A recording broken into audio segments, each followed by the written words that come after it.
Hello and welcome to the Mirror Gaming Walkthrough, the weekly gaming news show. We've got some great topics for you today.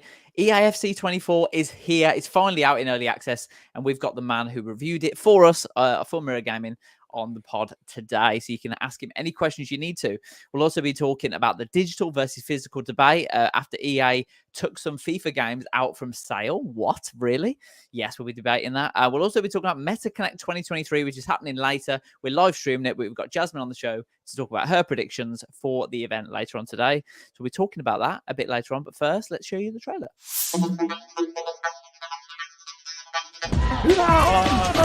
Are you prepared to go public with your KD online or no? Everyone thinks he or she is the best football expert on the planet. You see it in the back page of the Mirror, deal agreed. I think the most important thing is just to have fun. What? 310? No, what button is it? Well, hello. We're ready to come for the W, yeah? Ooh, 12. Ooh, here we go. If you can master second man press, you will defend 10 times better. Today I'm going to be reviewing the PSVR 2 headset.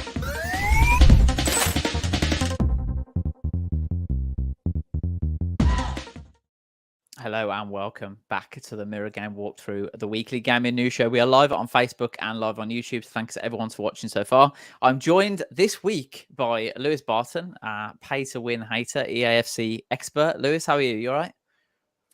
Very good, thank you. Good. Thanks for joining us. It's been a while since you've been on, so thanks for popping on for us. I know you're getting out of your EAFC dungeon and joining us on the pod today. We've also got Jasmine on the pod. Thank you, Jasmine, for joining us, our VR fanatic. How are you? Yeah, I'm good, thanks. Thanks for having me. Excited to talk about all things MetaConnect.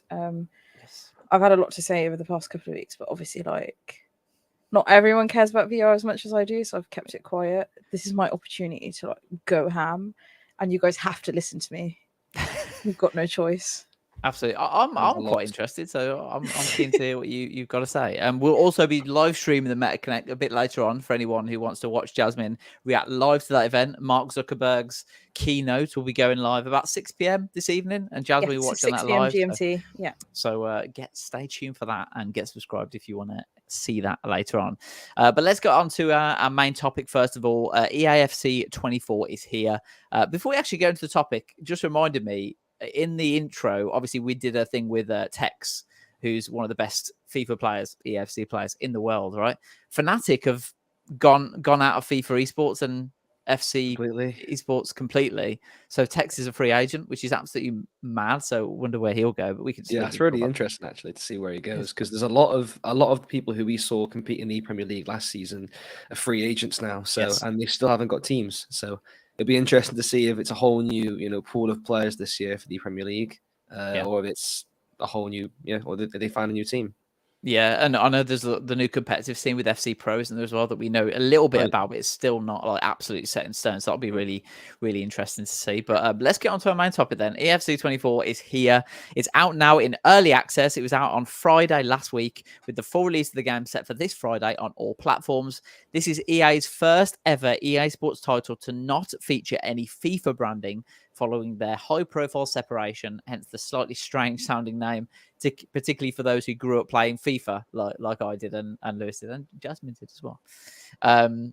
So you reviewed it for us on the Mirror Gaming channel and also our editorially as well. What's your thoughts on the new game? Well, my first thoughts was the gameplay, because, that's the first thing you notice. It's what you are using and doing most of the time when you're playing the game, and I think it's a much improved gameplay on FIFA 23. Obviously the new Hypermotion V technology has been introduced this year, and I think the difference is so clear from that and Hypermotion 2 that you saw in FIFA 23. I think you get a lot more animation, and many more animations that are more true to life. They use volumetric data to measure to get 180 matches they analyzed. Compared to 2. I think it was only it was a couple, wasn't it, last year? 2 in FIFA 23, and it was based on players from the men's and women's second division of Spain, or just men, sorry, from the second division of Spain.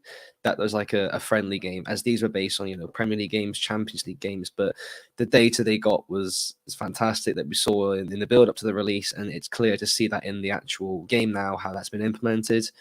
And I'm a big fan of Ultimate Team as well again this year. the most popular game mode, obviously, but the introduction of evolutions and women's players has been fantastic, I think. With the addition of women's players, again, it adds so many more possibilities, like who you can use and what players you can use.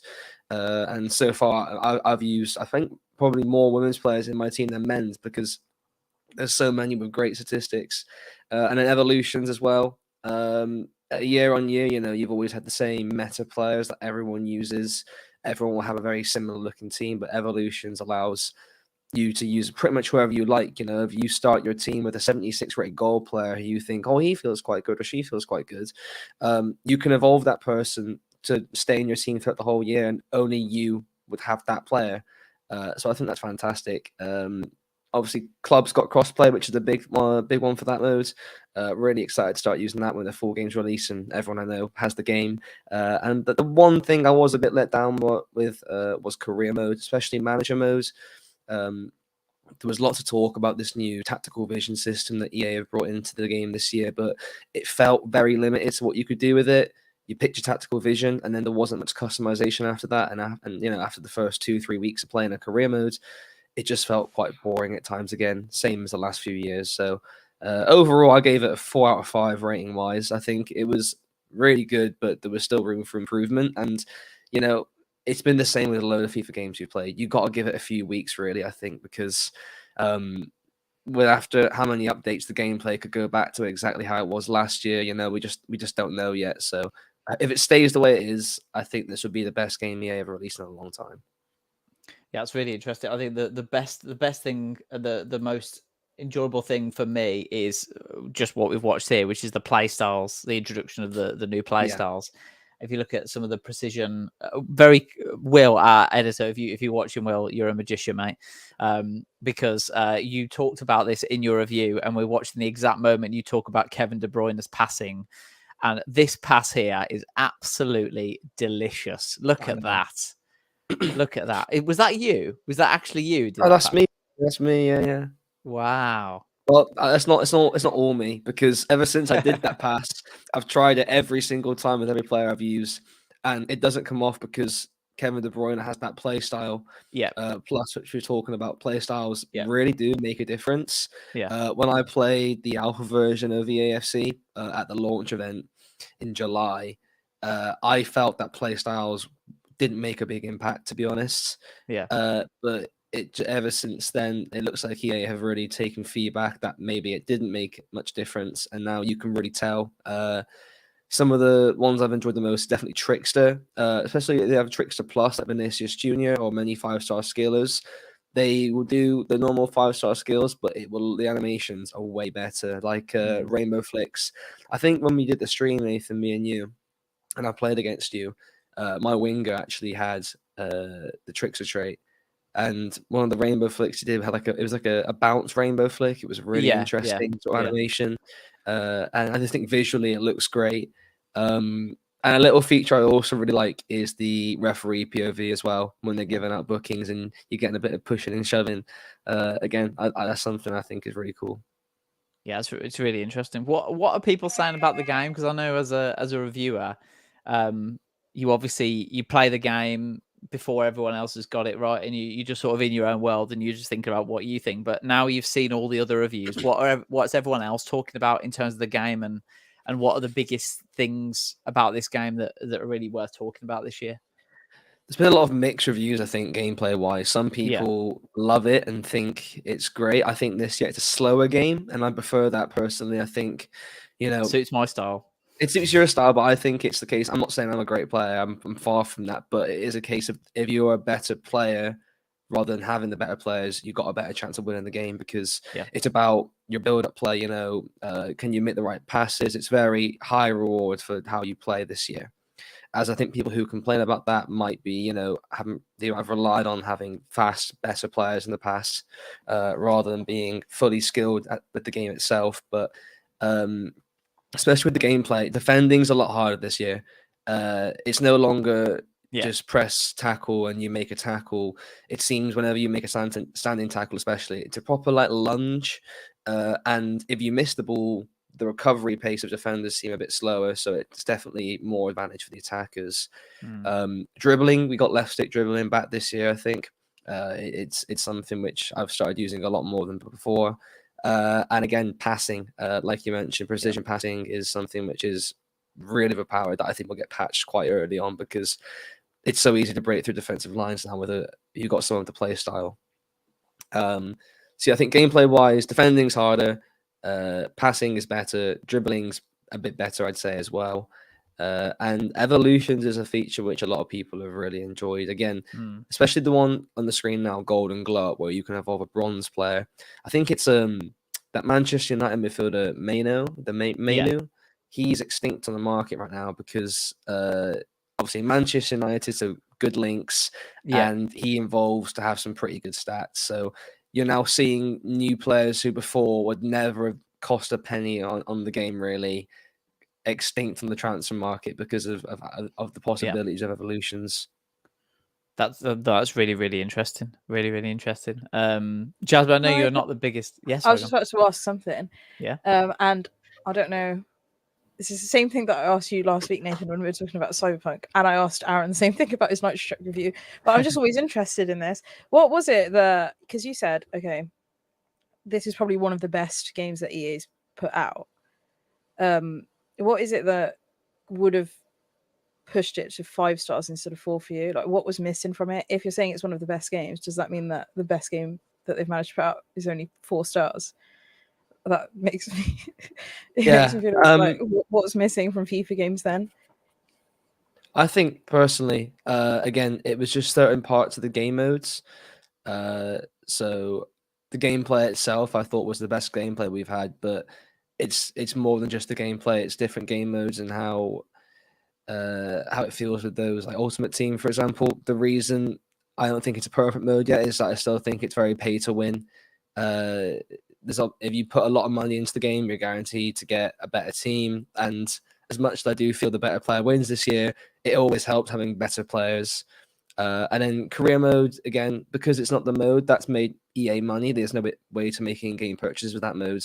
Same with clubs as well. Those have been some modes that have been neglected, I think, compared to Ultimate Team in the past. It's good to see them finally putting some more attention and love, I'd say, into clubs by making it crossplay. But again, that's a feature that was in throughout FIFA 23, so it's not like a brand new thing that's been added just for that.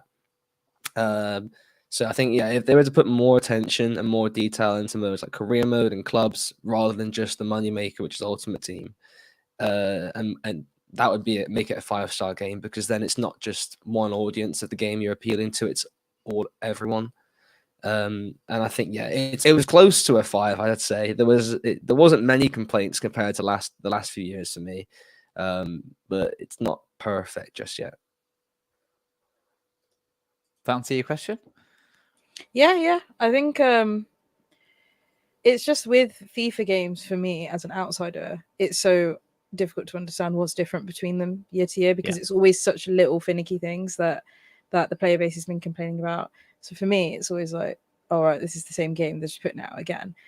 And then now with the rebranding of this, I was like, okay, this is going to be like an overhaul. And then it kind of wasn't. It's like still really similar to the FIFA games. So I've always had trouble understanding what's different between them. And I'm sure if you explained it to me 10 times over, I'd still have difficulties understanding what's different, because I also don't know anything about football.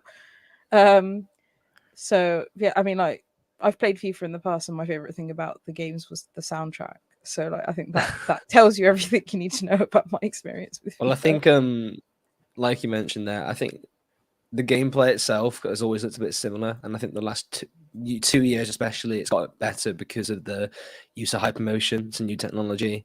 They actually will use this technology to get animations and data from real life football games. So in their trailer, they used an example was Haaland. In game now, it's mimicking a lot of his in real life actions. And I've had that quite a few times in game where something's happened which I've never seen before, but it's more true to life. It's not just a player. How often in football would you see a player sprint from one end of the pitch to the other and then score? Like, it never happens, but you can do it 5 times in the game of FIFA 21, 22, even 23. But I've yet to really have that this year. I don't know if that's just me and I've been lucky, but that's how it is for me.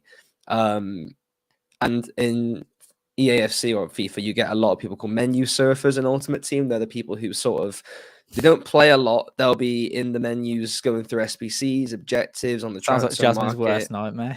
Yeah, it's pretty much just they're going completing all these challenges and trading and doing all these things to earn money to then buy packs and build better teams. What are they building and- teams for? To sit in the menu? Yeah, don't pretty understand. much. Like, Because why it are looks they- nice, play, right? The but it card looks design good. looks nice, and all the green links and everything. Oh And my god, that's Yeah. literally the worst thing EA, I've ever heard. FC, and FIFA fans are very simple people. We are like, if there's a new Right, card, okay. if there's a new card design that looks really nice, I'm happy, and I will say it's a better game because of it. I think like they don't really have their work cut out for them, do they? If you're easily impressed by a card design.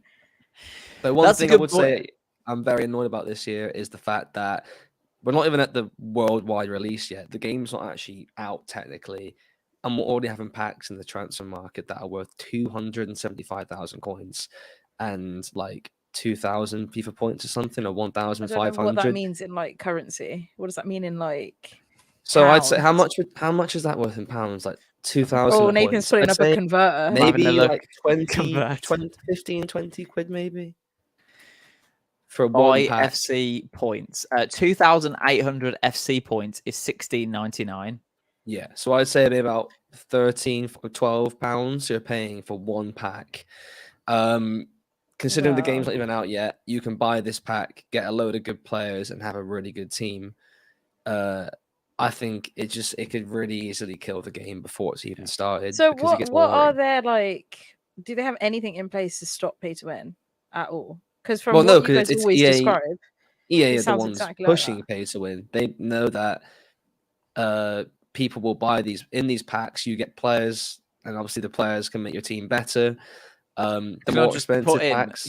there's a higher likelihood of you getting a better player. It's not guaranteed. Like it's a It's dice a gamble. roll. Yeah, It's it's a gamble. So Yeah, that's yeah. how they get away with it because it's not Yeah. a guaranteed pay to win. It's like Correct. a No. right, okay. Yeah. Hence I was the going to say, links is that with surely gambling that's and not things. like surely people are raging about that if it's like directly pay to win. Well, Like, people who or other fan base just fine with it.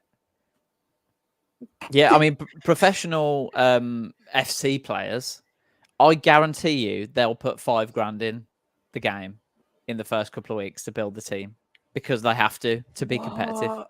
100%. they need to use that team to try and qualify for events and tournaments. Yeah. So they need to have the good play. So they'll invest money into it, try and get these good players. Never knew that. No, literally, I never knew that. I Yeah, didn't know that there was enough that you could even put $5,000 into a game like that. Yeah, quite easily. I just realised that I've been googling. So that's the CD keys price. The official Xbox price, which is the one that people pay, which is the same on PlayStation Store. It's $21.99 for 2,800 FIFA points. So you're looking at it's actually near a 16 quid-ish. Yeah. For 2,000. And like for context, like I don't think in FIFA 22 we had a pack worth of I'd say 125k. Yeah. Until the very last few weeks, but I actually can't remember there being one. I feel like in FIFA 23 we saw like 200, 300, 400, 500k packs first introduced. Yeah. And the fact that, but even then, that was towards the very last few months of the game, and you're already having in the first week. Well, I personally, when I start Ultimate Team, I think the first few months are usually the best because everyone's sort of got similar level teams. Yeah. The feeling of like getting a good player is really it's a great feeling when you pack someone who's worth a bit and you can sell them and build a better team. But like the fact that there's packs on the market where you can get 30 players in one pack already, 30 rare golds, the market's become so, there's so many players in the market now that these expensive players aren't even worth that much. Like I packed an 88 rated player on opening day, thought, oh, that's amazing. Looked in the market, they were worth 10k, which 2-3 years ago that player would have been worth for the rating alone about 50k, 60k, more than that in the first day of early access. I didn't realize there was so much politics in FIFA. I didn't realize. It is deep. And the amount of teams I come up against already with like a rating of like 86, 87, 88, I'm hoping that when the full game comes out, it won't be as bad, because with early access, you will get a lot of pro players and streamers who will be putting in all the money they have to, get the good teams, and you'll get more people who will just want to play the game with the worldwide release, I'm hoping. Yeah. How much does the game cost? The Ultimate Edition was $99.99 on the Xbox and PlayStation Store, and that came with 4,600 FC points, which is worth about £30 anyway. About 40 quid. 40 quid. And then the Standard Edition was, I want to say, $69.99. Yeah.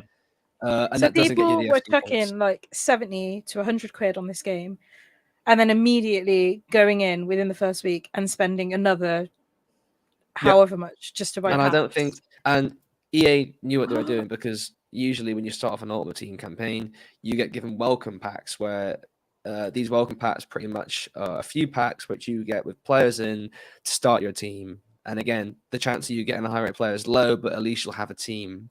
They've got rid of them this year, so when you log into the game, there's no welcome packs, which means the only way you can really get players is by buying packs, but you have no coins because the game's just begun. You have no players to do objectives and SBCs. So how are you meant to start the game? I'm so the only way you're meant to start the game is by buying packs. You get, or you can play games with a bronze team, pretty much full of the lowest rated players, where you have like no chance of winning against teams that are good. Okay. So you can play without having to. Yeah, you can play, but it's going to be like a grind. Like, well, I'm going to be starting an RTG. It's like a Road to Glory sort of grind. I'm going to be starting an RTG very soon, and we'll see how long it takes, because in the past, and everyone knows an RTG takes a bit of grind, it takes a bit of time. Yeah. But I think some players are just getting a bit tired of having to do an RTG every year, and maybe they're just thinking, oh, well, I can spend 100 quid fast forward to, having an 86 rated But you've squad. already spent 100 quid on the game. Exactly. It's an easy 200 quid in the first 2 weeks. It's insane. Yeah. There's so much money. There's so much money in it. We've got some comments that I'll just address. Adam L says, gambling in gaming is ruining it. It needs to stop.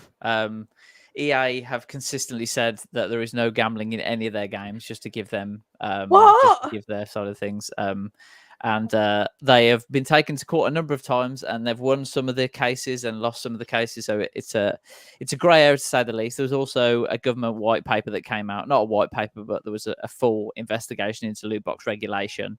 And instead of doing anything, they put the emphasis on the publishers to control it and gave them the power to control it. So we can trust them to do the right thing, everyone. Don't worry. Adam L says it's like a nightmare version of Hearthstone, pretty much. To be fair, even with Hearthstone, like, I get what Adam L's saying in terms of like it's a nightmare version, because Hearthstone is like, you can pay to win, but nowhere near to that level. Like that's insane. Well, if professional players put money in, then you know that's a pay to win game, right? Just give you an idea, Jasmine. As the latest Q1 fiscal year 24 EA earnings release, I've got it up here. Do you want to have a guess at what they're expecting from Net Bookings, which is the live service part of their business? Do you want to have a guess how much that they're... I don't even want to know. Like, I feel like my face is getting hot thinking about it. So this isn't just this isn't just FC. This is Sims. Other live service games that EA have got, right? Net bookings expected to be between $7.3 billion and $7.7 billion for 2024. I don't know what to say. I actually don't know what to say. Yeah. I don't understand. This is what's really confusing me, is that, like, clearly this is like, because you and Lewis immediately agreed. There's no argument about it. Clearly this game is like pushing pay to win, is pushing gambling. I'll say in quotation marks so that EA doesn't come and shout at me. Gambling, even though they've said otherwise. Well, how is the game still surviving? How does it still have a player base? How is everyone just fine with it? They just pay for it, carry on, pay all this money. Like, why is there no pushback? There's no competition. It is the football game, and the football audience. Football is one of the most popular sports in the worldwide. Yeah. It's one of the only ones. If you look at like the other popular games, like you've got NFL, bigger in the US, not as big elsewhere. You've got cricket, which is big in the UK, big in Asia, places like that, but nowhere else really. Football's sort of a worldwide game, and everyone loves football. And they've got this massive demographic, and people who love football want to play a football game. And that is the only game that is any good at all. You've got Pro Evolution Soccer, now called eFootball, which is atrocious. But last time I played it was atrocious anyway. That was the only competition. But since FIFA 12, FIFA 13, FIFA's just took over. For the last 10 years, it's been just dominant. And that's probably why we've seen like such little effort in improving some of the game modes over the years, because they don't really need to innovate, really. Do you know what's a bit upsetting as well? The one time I think where the spotlight was taken off a FIFA title was around FIFA 16, 17, 18, where a lot of content creators went over to PES for a bit. And that was solely because they introduced loot boxes and packs into PES. What? And they were doing like PES pack openings, and it got really big on YouTube. And that's when they implemented like you can buy packs, and people could put money in and buy That's packs. And it insane. got popular for a few months, and then the hype by it died down. Everyone went back to FIFA and continued to open packs. Because if you look at any streamer or any content creator, and any series they do or stream they do about EAFC 24, 98% of them will be doing something involving opening packs and Ultimate Team, and they'll have like thousands of pounds worth on there loading it up. And that's why, I think that's why some people are so inclined to do it now, because they'll see that and go, oh, that streamer just got that great player.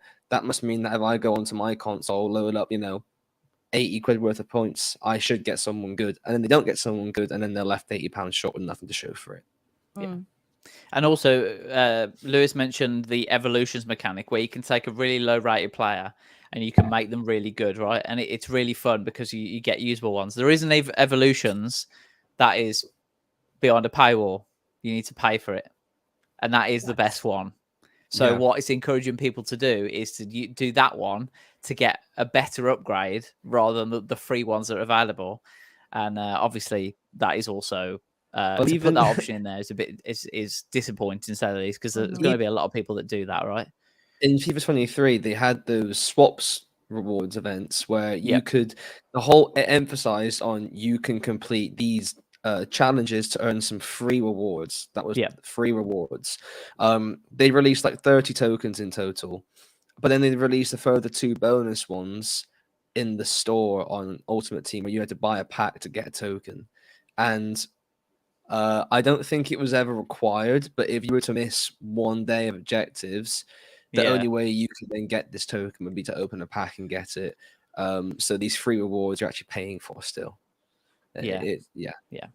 So just to give a bit of put a bit of meat on the bone, as it were.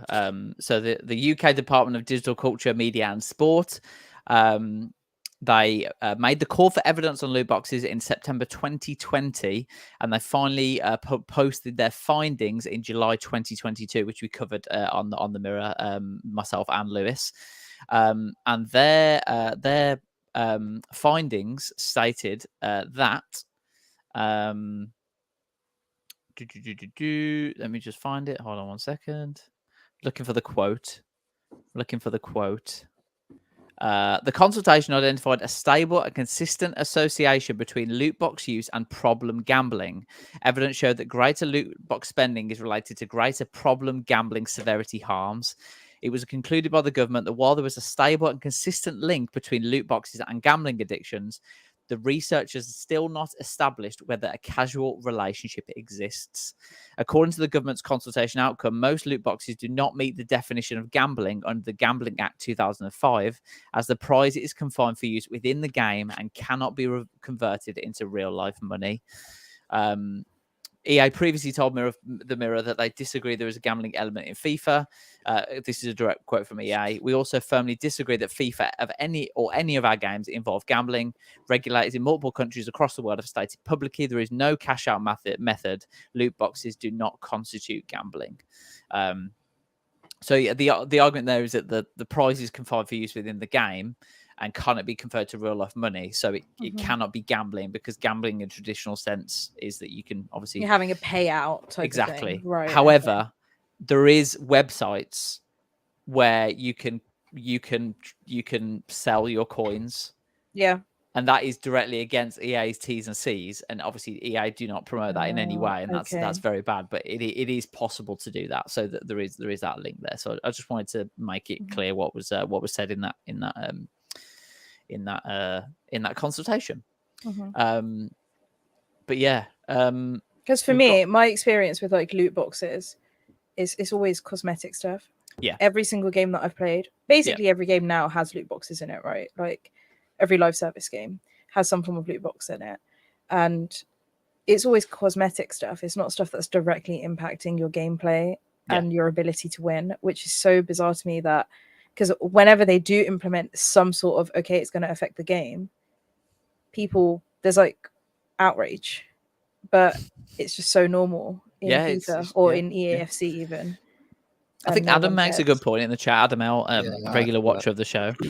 I also feel like more football fans play it than the traditional gamers, and football fans are way more normalized to gambling. I'd agree with that. I think there's a real culture sense, really, within football fans, and I think that might also play a part as well. Yeah, literally, like all of my friends that are into football are always like, "Oh yeah, Jasmine, are you putting money on this game, that game?" I'm like, I don't even know what you're talking about. Like, I have literally no clue. So yeah, I think that is probably the unfortunate case. Adam L, Jasmine saying no to pay to win, but I'm looking at some of those Lux skins. No comment. None of the Lux skins, this is from League of Legends. People always say in League of Legends that there are some skins which feel like they're pay to win because they've got certain animations which are hard to see and all of this stuff. But the thing is that that's such a minimal, like you have to really be looking to be able to pick that out. Whereas this example you guys are giving me, you can actually pay to get a better player and then you can immediately stick them on your team and then you'll win. Bang. Like Jasmine, you just sound in denial, to be honest. I think okay, don't start. You sound like somebody who just pay to win. Like no, I don't even play League of Legends anymore, Adam L. I've quit League of Legends and I'm much happier and healthier for it. So moving swiftly onwards. Moving swiftly on. I just wanted to ask you, Lewis, as well. Just going off what Jasmine said originally, I want to just go back to what she was saying. It's interesting. Obviously, this is the first game that isn't called FIFA, and it's going to be weird. What are you calling it, by the way, at the moment? Are you just calling it FIFA, or I say I've tried like not saying FIFA. I'll be like FC, just FC, because FC. Saying every single time. Because it's like, two syllables, same as FIFA, FC. But every single time I'm going EAFC, like, or FC24, that's just a mouthful, isn't it? Like, you're not going to say to your friends like Call of Duty, or like you got like Warzone or COD. You COD, you know what I mean? you say COD, or So when you speak to your friends and you tell them, "Oh yeah, get on EAFC24," what do you say? I'll still say game of FIFA. Yeah. Okay. You're still calling it FIFA then? Yeah, and to be fair, I'll still call it FIFA. I think I will because everyone else will, and like it'll get to a point where I'm like, sheep. "Do you want to?" Yeah, I am a sheep. Yeah, it'll get to a point where like, "Oh, do you want to play FC?" And they're like, "What do you mean FC? Just say FIFA." Yeah. EA said a lot before this game about FIFA holding them back. What do you make now their own game's out? What do you think? I think from what are the big changes? Yeah, the big changes have been more to benefit EA than the player, I think, so far, because since I've been playing the game, the only change I've noticed that might have been because of FIFA being in the way last time has been in-game sponsorships. So if you've played Ultimate Team yet, I'm not sure about other game modes. I know it's definitely an Ultimate Team. If you make a substitution, the scoreboard will, come up with a graphic saying substitution, but it also comes with the Amazon Prime logo and it says delivered by Amazon Prime. Already, I know they've been in sponsorship with Amazon Prime for a while now to bring out the Prime gaming packs, but this is the first time we've seen like the actual Prime branding in game. Yeah, that could have been something that FIFA haven't had before because they're not an official partner of FIFA. And you've also seen, partner sponsors around the stadium, like on the advertising board, like Pepsi and stuff as well. Is it normal for there to be so much advertising in a game which is already paid for? Is that normal? Because that's literally not normal in any other game. No, like on you Earth. see collaborations in games a lot of times, but Yeah. I think this is obviously in a real life football stadium though. You do have advertisements around, so I Yeah, suppose yeah. it's more like normal. If they have that in the game, it looks it's makes it it's more one of the few realistic. games I Yeah. think where you could do it and just get away with it because it looks like Yeah. it would be just put there anyway. I think last Okay. year it was just like things around the side, just being like FIFA Ultimate Team or like then like welcome to the club, join EAFC in July. Yeah. But this is the first time where we're actually seeing, I think, actual companies and actual sponsors, and obviously these are companies that will be paying EA to then put themselves in the game. Yeah. Because there's so many That's eyes on it. literally Like, not in any other game ever. Like, yeah, just well, an do you advert. remember Nathan? I think it was FIFA 18 or something. Burger King sponsored Stevenage as their official official kit sponsor. Yeah. Because they knew that their kit would be in FIFA and people would see the Burger King logo on that kit. So they didn't sponsor and the them kit would because be they available in Ultimate Team as well, right? Yeah, So exactly. Yeah. So they, Stevenage were genius, in, really. yeah, well, they were in League 2 at the time. To be their front of shirt sponsor would have cost barely anything in comparison to paying EA to be a sponsor in their game. And it did work because obviously everyone saw that kit. That kit was used quite a lot because around that time there weren't too many sponsored big companies like Burger King or McDonald's or something. And people wanted to use it. So, yeah. Yeah, but I'm not going to play a game of EAFC and be like, oh, you know what? I saw that Mercedes logo. I'm going to go and pop out and buy myself a Benz. Like, I don't get it. All right, but how often do you see an advert for Mercedes on TV and you think, I'm going to go buy a car? How often do you see like a McDonald's or KFC advert and think, oh, do you know what? I'm hungry. Oh, like, no. That one, I disagree with you. Whenever I see a McDonald's advert, I'll buy McDonald's. It's really bad. Yeah. Whenever what about like a Just Eat? Somebody say, but you said that there was Mercedes in there, right? Or like Amazon Prime. I'm not going to Amazon Prime. If I don't already have an Amazon Prime subscription, I'm not going to play a game of EAFC. You'd be surprised. Get a how substitution on and like then go, said, do you know what? I'm going to go and subscribe. It's like to seed Amazon planting, though, isn't it? Most marketing, it's like it just hits you again and again, and then it just sort of when you where can I order this from? It's like back in your mind. Just association, and like obviously, like I mentioned, Pepsi being around the advertising boards and stuff. Like, it's easy to go and buy a Pepsi. Yeah. You know? Yeah. We've spent nearly 40 minutes on this topic, so I think we better move on. But the last thing I'll say, Miffy, other food delivery services are available. I just sung the Just Eat theme tune. Apologies to everyone who's watching. We've also got Hamza on Facebook. When the Meta Connect will start? It starts at 6 p.m. BST this evening, so in around 1 hour 90 still minutes. in British summertime. Oh my god, I thought we were still BST. already back to. Yeah. Look out the window. It doesn't look like BST, does it? I'll tell you that. Last thing I'll say is that I know you did a piece, Lewis, recently about how EA need to stop the mistakes, and I think a lot was blamed on FIFA and that sort of stuff. Since the game's not even out yet, we've already had a player item, Ada Hegerberg, who couldn't control the ball. Yeah, so where the ball would get to her from the game, and she would just here's the ball. She has it. She's running along, and then she just runs past and leaves it behind. Yeah, I like really your, bad. That's my demonstration. Yeah, that was brilliant. The high quality graphics. Yeah, we've also had an SBC removed due to issues identified with the formation in the group. I've also encountered numerous issues with SBCs where it says that a player for Liverpool needs to be submitted, and I've got a Liverpool player in the squad, it doesn't work, and then I get a women's Liverpool player and it works, and it's like they've not named it properly. Yeah, they've not named it properly as well. Yeah, and it's clear in the description that it's just broken, and they've just not done it at all, not done anything. There's been issues with pro clubs. There's been the communication around the weekend league this week. Not a good start, I would say. No. In terms of communication. That's not even all the issues, because there's still so many that I've seen that haven't been picked up on. If you've used the 4-4-2 formation yet, you'll see that if you're playing against a 4-4-2 formation and you take a goal kick, all the players move towards the bottom corner of the pitch. So you take the goal kick and there's no one to defend it. Like really? six players will crowd together in the corner, That's towards the corner of the pitch, and that's been I've seen that complaint loads and nothing's been done yet. So what a hilarious bug that is. I can't wait. I mean, you expect a few bugs when the game's first released, but that's having so many in FIFA And Yeah. it's issues about like with SBCs and stuff like that. Like it's listing issues, it's quality control issues. Yeah. The fact that's still going on is so poor. Yeah, absolutely. Just to stay on it, go on to a different topic, but stay on the EA FIFA bandwagon. This is via VGC, our friends over there. EA have delisted its entire FIFA back catalogue from digital storefronts on consoles and PC. As spotted by Twitter user Maro NL. Sorry if that's how you don't pronounce your name, but I'll try my best. EA's FIFA titles, up to and including last year's FIFA 23, are no longer available to purchase on the PlayStation Store, the Microsoft Store, the Nintendo eShop, Steam, and the Epic Games Store. The FIFA 23 webpage on EA's site haven't been updated yet to reflect this, meaning it's currently directing users to dead links. That's interesting. Yeah. The tweet says every FIFA title from 14 up to 23 can't be purchased anymore. The only way you can get these games now is via physical copies or FIFA 22 and FIFA 23, which can still be played via EA Play.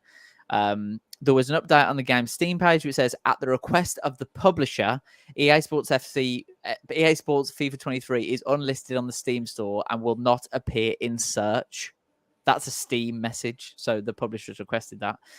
According to SteamDB, the game was removed at EA's request on September 21st, which is the day before the publisher launched early access of EA Sports FC.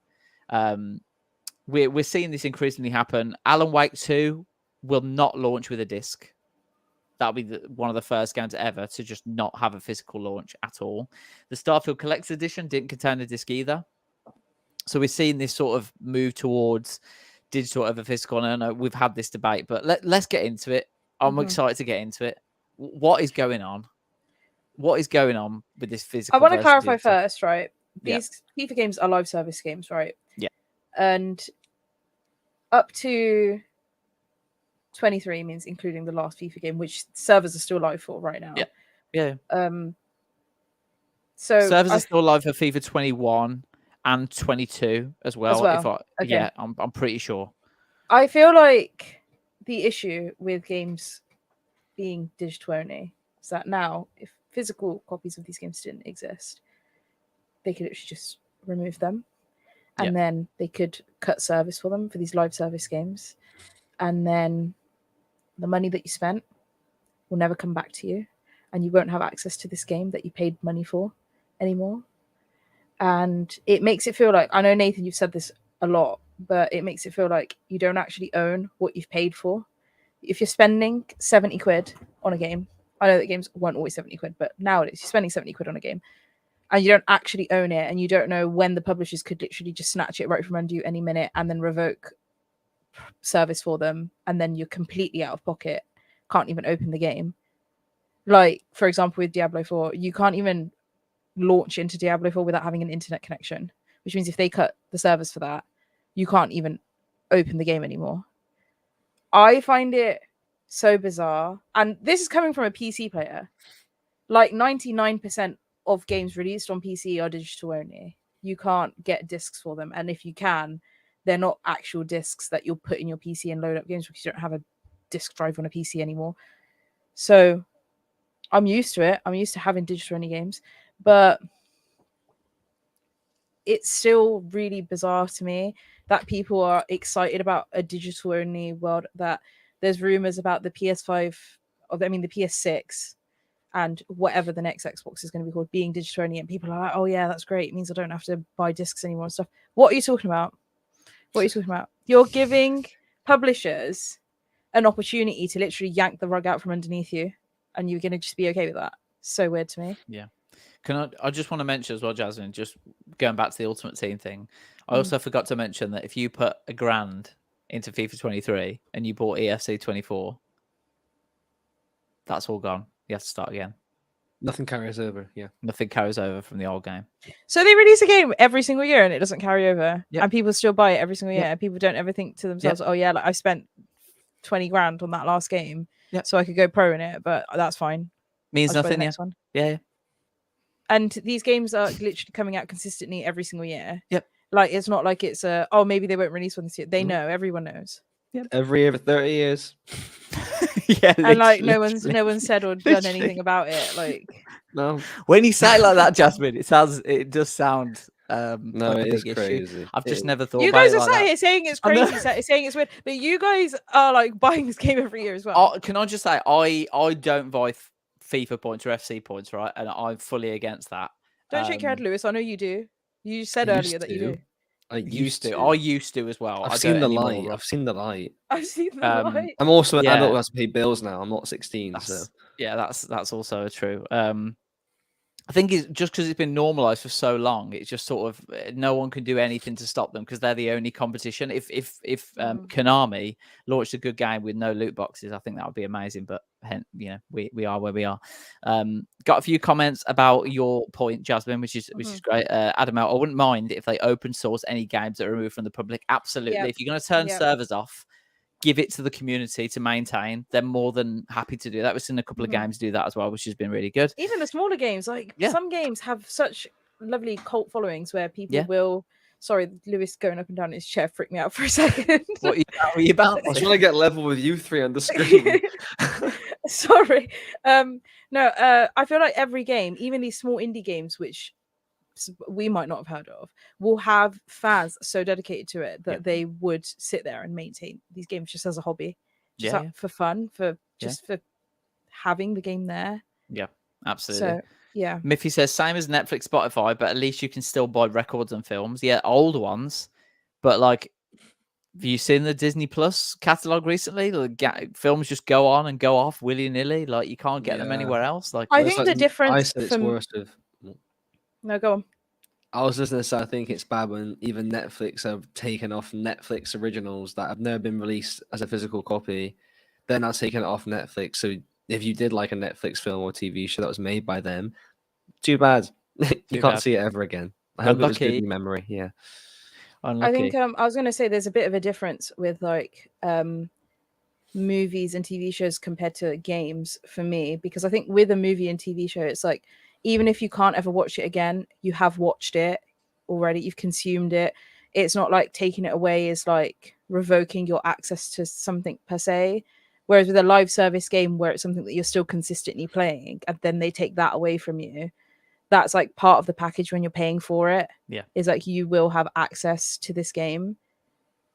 So I feel like it's a little bit different for me. That's why I don't mind paying for subscription services like Netflix, and I'm not too fussed when they take stuff off, because it's like, okay, yeah, they took off one of my favorite shows, but you know what, I got my good use out of it. I didn't pay to own that show or whatever. If I wanted to, I could have bought a DVD. I didn't, because who does that except Nathan? Like, I don't need to watch it anymore, so it's not as bad as when I've paid 70 quid for a game and they've said I'm not allowed to play it anymore. Yeah, I think with movies, I think like if you think of Disney Plus, for example, I know that they will be available somewhere, but I have bought the entire first Marvel universe, like Iron Man to Endgame. I bought every single one of them. Like the phase. Yeah. So phase 1, phase 2, phase 3. Was there a phase 4? No, it's phase 3, part 1 and part 2. Phase 4 is now, I think. Yes. So I've got all of those on. Some of them are Blu-ray, some of the DVD. But I know. Do you have a DVD player? My Xbox. Oh right, it's a Blu-ray player. So I know in 20 years, if I want to watch that with my kids, and they can experience it with me, there's no one's going to be able to take that away from me, as long as I keep the hardware right. But in 20 years, if I want to play Diablo 4, no, you can't. That's one thing. That's horrendous. That's one thing I love about retro games. Yeah.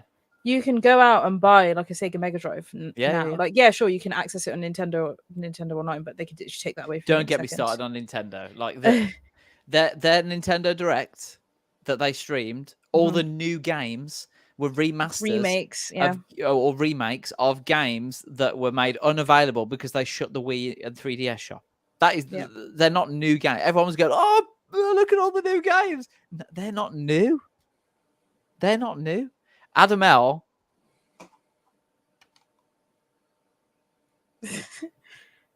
How many games do you That have and game. can play from 20 years ago though? I've got Most of the whole games. wall. Yeah, most of the games I have from okay, right, here we go. Oh no. Most of the games I have from 20 years ago, like from my DS and stuff, I still play them. Was the DS 20 years ago? Probably. I can still play them. Surely 2003. No. Yeah. No, really? Yeah, I think so. I'm pretty sure the DS came out in like 2003. No, Let's it was have a really look. big around 2008, wasn't it? So like 7, 6, 7, 8. Came out got- in 2004. It's in 19 so. years. 19 years. Oh, How my old bad. is Super Mario Land 2 on the Game Boy? Let's have it. Well, it's going to be older than on the Game Boy. It's going to be older than the DS.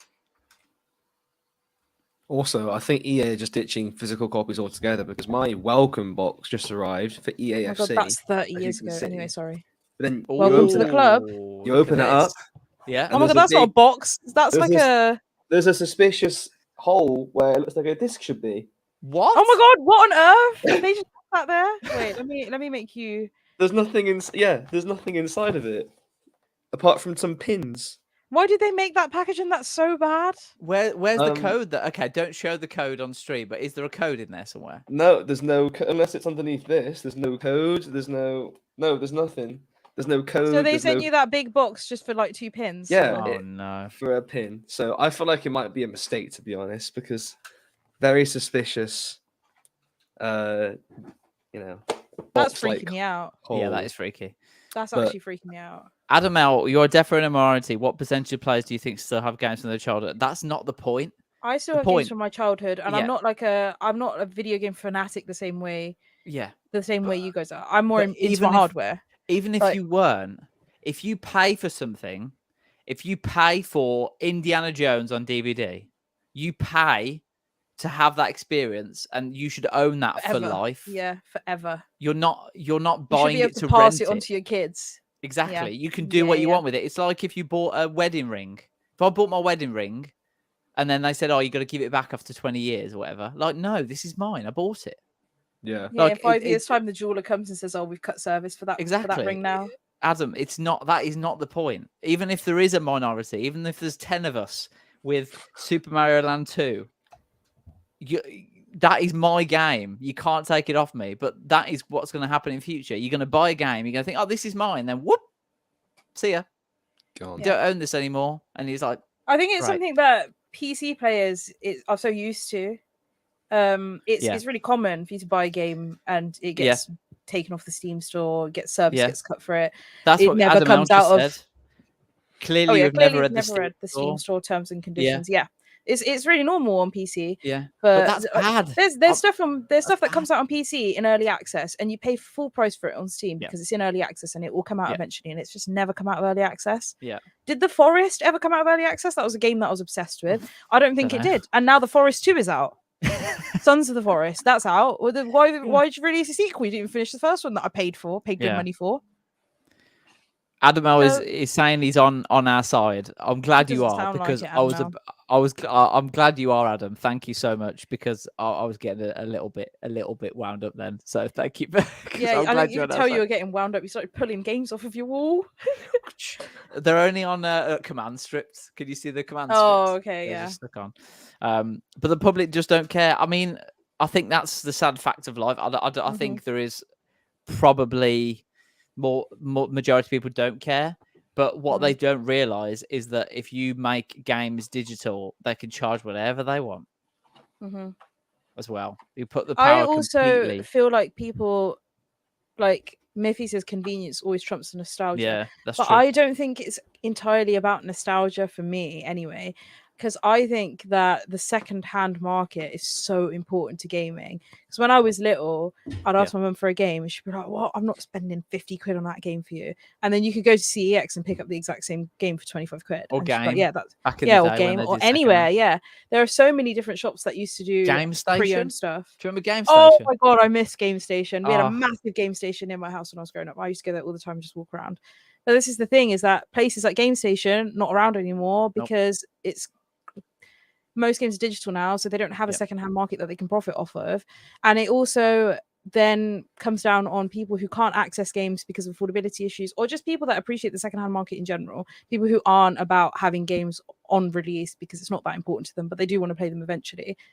And I don't think consumers really understand like that's a big thing that you're missing out on, because I think the immediate thought to go to is nostalgia and preservation, when I think secondhand market, being able to buy in a game like a short story game, which is like, okay, I'm going to play that for 10 hours and then probably not touch it again. You can then go to CEX and sell it and get some of your money back for it. Yeah, you don't have it anymore, but you know, you owned that game and then you were able to sell that game for a bit of money back. You can't do that with digital only. Ever. I think people only realize in 20 years' time when they look back and they're like, "Where's all the stuff I bought?" I'm going to start burning all my games to discs. I'm going to start doing that. I don't know what I'll do with the discs. Is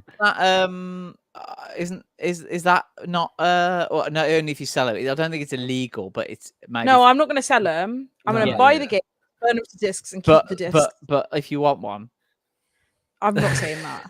I'm not saying that. Miffy says it's in past though, innit? Like it. Sorry, let me say that again. It's in past though, innit? Like I reckon my parents miss things that don't exist anymore, like a phone in a hallway. But you can still get a phone in your hallway if you miss that. Yeah, if you bought the phone in your hallway and kept it, it doesn't just disappear. Like the people aren't going to come from Carphone Warehouse and start prying the phone off of your wall. You can have it there. I used to work there. It doesn't exist anymore. It's there you go. Yeah. Also, game. They do not give out cash anymore for trade-ins. Yeah, they do gift cards. Digital now I'm money, stuck with a £17 game gift card. I got nothing to do with it. Only gift cards. Yeah, only gift cards. I have one in my wallet. I don't know what to do with it. It's been sat there for like 2 months now. I know I'm not going to buy anything from game. I go in every time I go past just to have a look in case someone spent 17 quid. Like, buy Lewis some FC points. I won't be doing that. I'm not encouraging that behaviour. Sorry. You've got an RTG anyway, Lewis. You're not allowed. Not allowed to do it.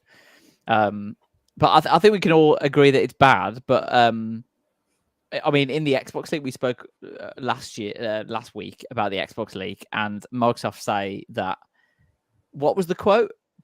Beautifully all digital or something, or like majestically all digital. Like they're clearly gives me the ick. They're clearly going for that market. Like the Xbox Series S is already without a disc drive. The PS5 Slim rumored to not have a disc drive. We're there, right? It's happening. Mm-hmm. I wrote a feature about this like 6 months ago, talking about how the detachable disc drive on the PS5 Slim is a clear indication that the world is going digital first. Yeah, because the disc drive for them, very clearly, an afterthought. They made the whole console without it, and then made it detachable afterwards. Yeah.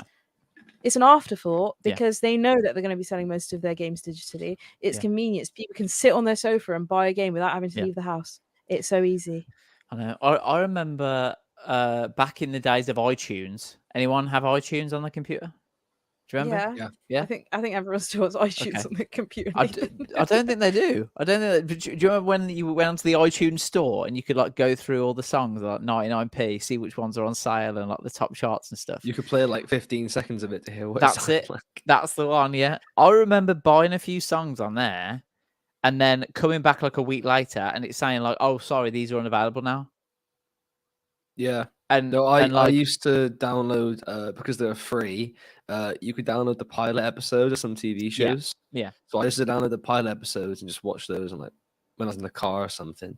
And then one day they just all vanished. Yeah, I mean it's a bit different. Yeah, but you didn't pay for them. But still, I downloaded them. The same point. If you had paid for them though, this is the thing that I like about iTunes. If you had paid for them, Lewis is gone. Lewis has just lost it. He's lost his head at that. He didn't want me to tell him off because I was gonna say if you do pay for stuff on iTunes, you still have it. Because even now on my phone, I've got songs that I paid for when I got my first iPhone when I was like 14, and I hate it, and it still comes up on my phone all the time. Like syncs with your devices. Yeah, and even when I like delete it, it's still there with that little cloud symbol to like download it. I'm like, please, I don't want to remember that I bought a whole 5 Seconds of Summer album when I was 14. Like, please leave me alone. Do you remember? This is way off topic now, but do you remember when you had to have like U2's album on your phone. Like they made Oh you my have god, it on your yeah, I've phone. still You got couldn't that. delete it. I Oh my can't word. get rid of that. It's still there with that little cloud symbol. I hate it. What a horrendous experience that was. Yeah, literally, as soon as you open your iPhone, it's got like your whole U2 Yeah. album on it. But no, I didn't even know who Mad, U2 was. mad. I think we can all agree that a discless future is pretty bleak. And buy discs, guys. If you want games, if you want to preserve the games that you like, buy them physically, and just hope that you can have some hardware down the line that you can play it. I Preserve suppose. your hardware too. Yep. Keep your hardware too. Keep your hardware safe. Look Yeah. after it, and I've still got my Nintendo Wii. I dust it every week. I've got my my DS. That's about as old as my hardware gets, though. I don't know. Never had a Game Boy. I've just got a WhatsApp off Lewis. His Wi-Fi cut off because his power went out. Oh my god. Wow. I hope he's okay.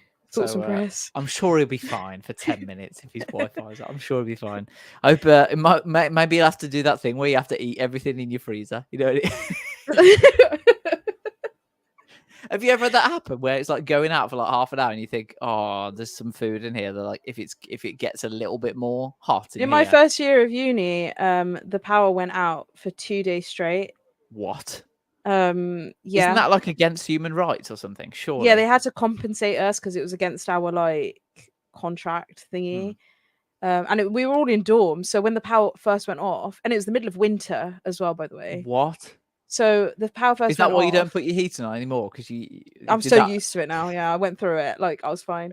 And then they sent out this notice saying it wasn't going to come back for 2 days, and everyone else went home, but I couldn't go home, so I had to just sit in like the pitch black darkness for 2 days. Wow. And like during the day, I'd go to the coffee shop and like charge my laptop, and then at night I'd have my laptop open as my light source, and I had to eat. I had to eat like a week's worth of stuff out of my freezer all at once. Oh, it was horrible.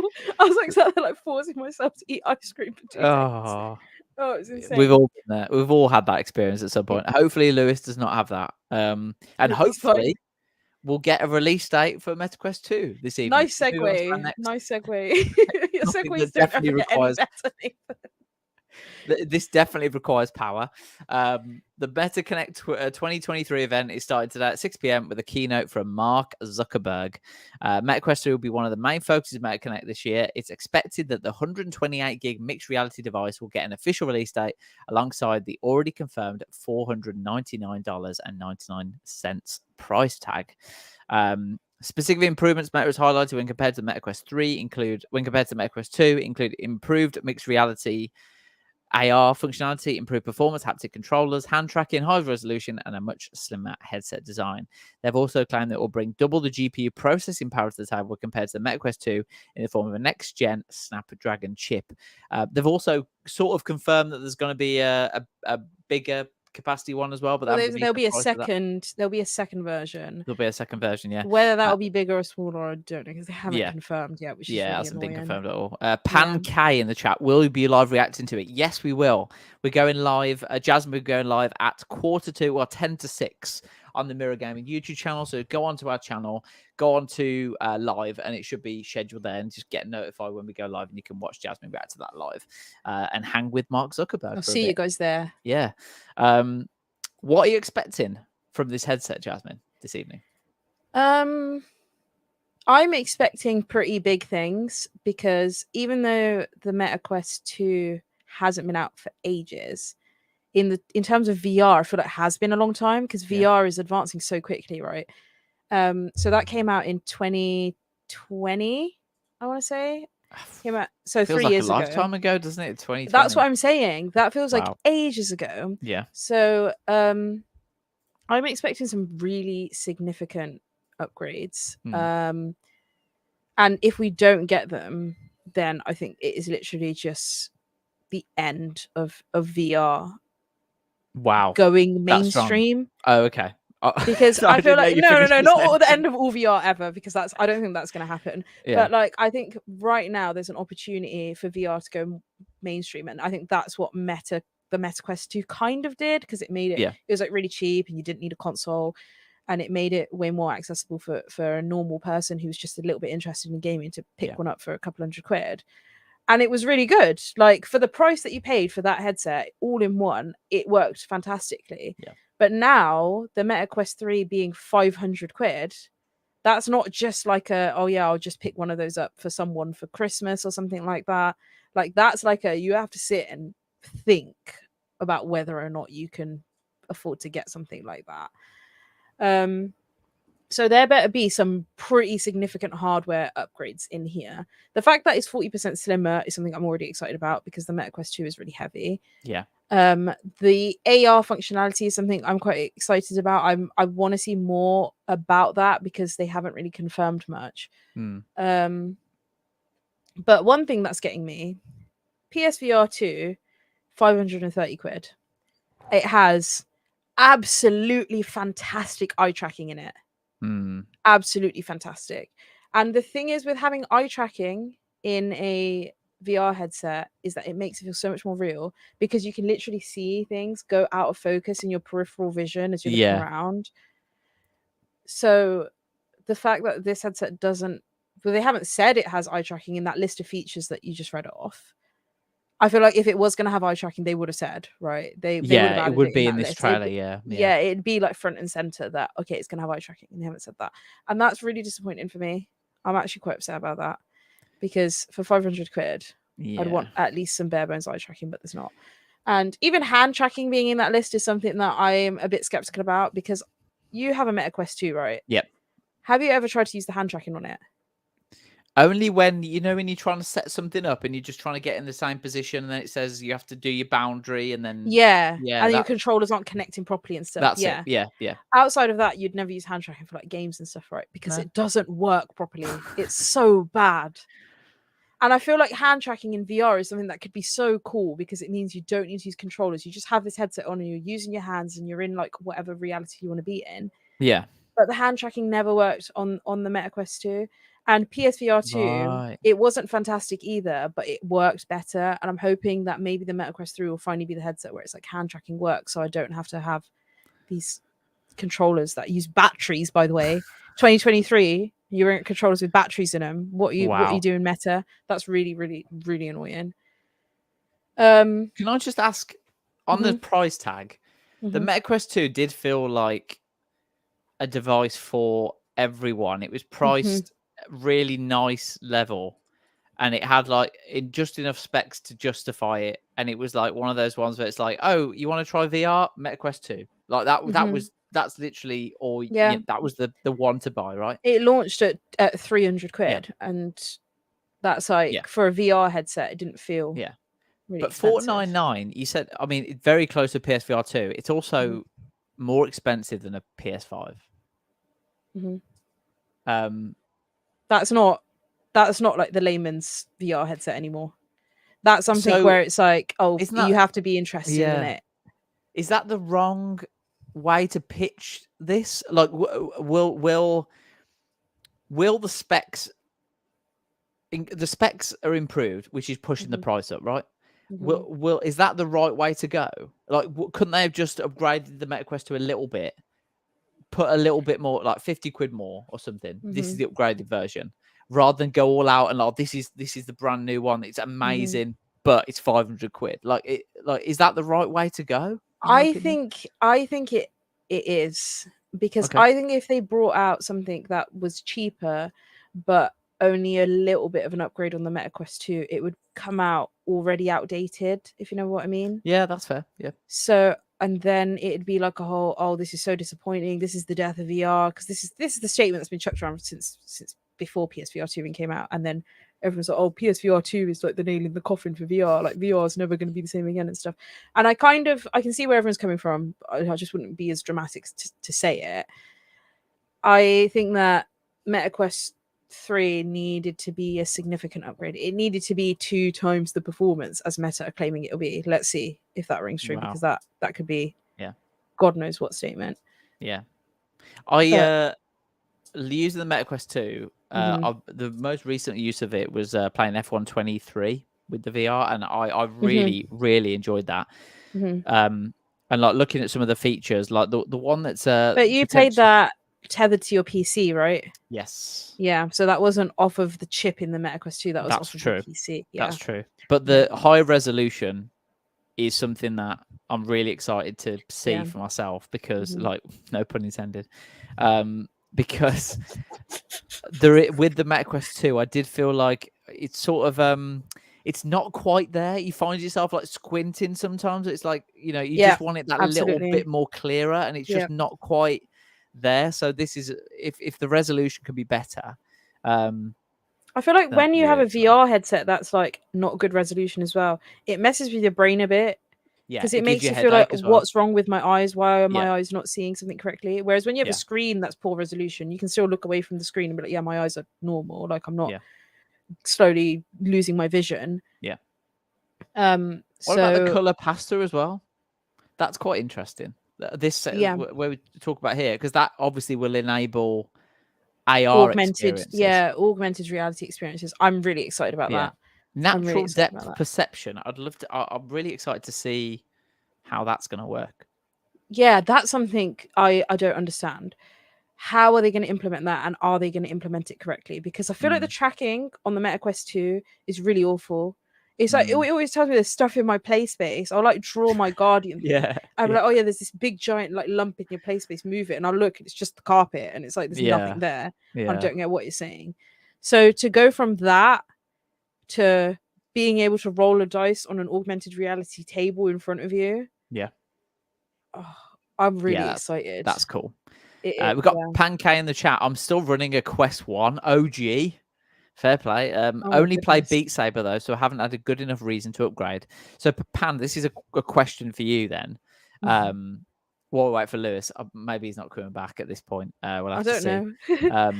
But what would you want to see from the Quest 3 that would make you splash 500 quid on it? Well, I think that's the thing. It would need to be twice as good, wouldn't it, for people to spend 500 quid on it? Yeah. I think that's the thing. One thing that I'm a bit disappointed about is the Elite strap that you can buy for the MetaQuest 2. Yeah. That provides so much more comfort and makes the thing, like the headset, feel way more stable on your head and stuff. And they haven't confirmed an Elite strap for the MetaQuest 3 yet. I'm sure they will, but the only thing about the Elite strap is that it costs 60 quid. So if they do announce one for the MetaQuest 3, I feel like it'd probably be a little bit more expensive, in line with the fact that the MetaQuest 3 is a bit more expensive. Yeah. So you're already spending 500 quid and then spending another up to 100 for an Elite strap, whereas the PSVR 2 has the Halo built in. Yeah. For the basically same price. Yeah. 30 quid more. Yeah. So that's something I'm a bit disappointed about, because if you look in this trailer, you can see that it's that same elasticy strap. That's there you go. It's that same strap. I hated that strap. I hate it so much. It's so uncomfortable. Yeah, well, the Velcro on it is always getting caught in my hair. I don't know if that's the thing for people with shorter hair, but it's always caught in my hair all the time. It's really annoying. Pan says one thing that's important to me coming from MetaQuest 1 is the weight difference. Yeah. Not sure it is enough to upgrade. How much do they claim it weighs less than? Did they say? They said it's 40% slimmer, but they haven't actually said the weight yet. They haven't confirmed the weight. Yeah, but also the lenses inside the headset are pancake lenses, which are much, much thinner. And a lot of the weight from the headset comes from the lenses, like the glass lenses being very thick and quite heavy. So the fact that they've got those lenses in there will hopefully mean it's much lighter. But seeing that, how slim that looks compared to the second one, and that's an all-in-one headset, I'm so skeptical. It looks dense, doesn't it? It looks like it's that thin, and then it's going to be like a brick on the front of my head. Yeah. With all those extra cameras and everything going on there, like I'm really hesitant. There is a Y strap though. That's new. Look. Yeah. Oh, I'm just thinking about that on my head. Which might get Adam out. Velcro on long hair is the bane of my life. When you tie your hair up and the Velcro pulls it out. Oh my god. See, Adam gets it. Thank you. Adam gets it. I don't have long hair.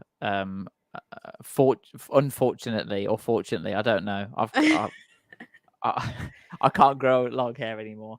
Pan says, AR seems cool. If it works as well as they say, I might consider it. There you go. We'll have to watch. I can't wait for the Connect later on to see if it's all gonna line up. It's all gonna kick off. It's all gonna kick off later. So everyone watching, if you want to watch Jasmine react live to the Meta Connect September 2023 event, we're going live on YouTube on the channel. If you go onto our channel, it should be on there. Subscribe and notify when we go live. It'll be about 10 to 6, and Mark Zuckerberg's keynote is set for 6 o'clock BST this evening, which is in less than an hour now. You're looking at 43 minutes away. So make sure you get subscribed and get notified for that live stream, and join Jasmine, who will keep her company, because she'll be on her own and she'll be reacting to it live, and she'll be getting very excited. So go and keep her company. It'll be really cool. But thank you, Lewis, for joining me. Really appreciate you being here. And I tried to do an impression of him, but I'd butcher it so badly. Like, I just embarrassed myself. Well, hopefully he's watching on 5G. Oh, hang on a minute. We've got I think he's connecting. Coming through the ether. Is he back? Is he back? Let's have a look. Oh, sorry, I removed you by accident. He's back. Oh no. Hello, is it working? It's working. It's working. You're back. My power went out. Everything went out. Wow. I don't know what happened, and it's all come back on now. I got a text, and then I'm on my data. My Wi-Fi won't kick in, so I'm hoping my mobile data doesn't screw me over here. Well, we were literally just saying goodbye anyway. You missed the whole VR chat. You did what you knew you were doing, which was just to get rid of the. You don't want to be here for the VR chat, so you just skip that bit, and then you're back for the exit. So great timing, Lewis. We were just saying bye. Thank you so much for joining us, Lewis. It's 5:20, so we'll call it there. And thanks, Lewis, for joining us. Really appreciate it. Are you going to be watching the Meta Connect tonight? Jasmine hosting? Yes. Thank you. He's not. He's definitely not. He's not interested in VR. Was that convincing enough? Not at all. I'm really upset about that. That was terrible. Yeah, that was terrible. Jasmine, thank you so much for joining us. Thank you for your conversation around VR. I'm actually very excited after that conversation. I'm probably I'll probably tune in while I make my dinner. So keep you company on that one. Yeah, thank you. Thank you to everyone who's watched the Mirror Game Walkthrough live podcast on YouTube and Facebook. We are live every Wednesday at 4 p.m. BST with a different lineup every week where we talk about the latest gaming topics and things. So make sure you subscribe for a new one every week. And make sure you get subscribed for the Meta Connect tonight. Thank you so much, everyone, for watching. We'll see you in the next one. Bye-bye.